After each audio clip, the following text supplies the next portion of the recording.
उरुळी कांचनमध्ये भीषण अपघात, रॉंग साईडने येणाऱ्या वाहनाची वृद्धाला धडक.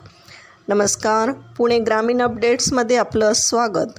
उरुळी कांचन परिसरातून एक धक्कादायक बातमी समोर येत आहे. सोलापूर पुणे हायवेवर एका बेजबाबदार चालकाने विरुद्ध दिशेने वाहन चालवून एका ज्येष्ठ नागरिकाला गंभीर जखमी केले. उरुळी कांचन येथील तळवडी चौकात 23 एप्रिल रोजी ही घटना घडली आहे. जखमी अर्जुन बोराटे हे रस्ता ओलांडत असताना पुणे बाजूकडून विरुद्ध दिशेने भरधाव वेगात येणाऱ्या अशोक लेलंड या वाहनाने त्यांना मागून जोराची धडक दिली आहे. या भीषण अपघातात बोराटे यांच्या डोक्याला गंभीर दुखापत झाली आहे. सिद्धिविनायक हॉस्पिटलमधील ICU वॉर्डात त्यांच्यावर उपचार सुरू आहे. त्यांची प्रकृती चिंताजनक असल्याचं समजलंय. या प्रकरणी आरोपी चालक अमोल गवई याच्यावर गुन्हा दाखल करण्यात आला आहे.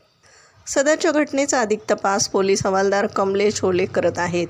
हायवेवर नियम धाब्यावर बसून रॉंग साईडने वाहन चालवणाऱ्यांमुळे पुन्हा एकदा एका निष्पाप नागरिकाचा जीव धोक्यात आला आहे.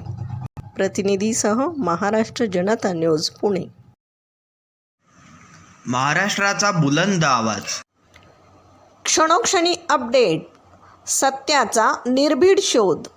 राजकारण असो वा समाजकारण, शेती असो वा सामान्य माणसाचे प्रश्न, वा असो क्राईम रिपोर्ट, प्रत्येक बातमीचा अचूक वेध. ताज्या बातम्या आपल्यासाठी. पाहत रहा महाराष्ट्र जनता न्यूज. महाराष्ट्र जनता न्यूज नंबर 1 चॅनल. आजच लाईक, शेअर आणि सबस्क्राईब करा.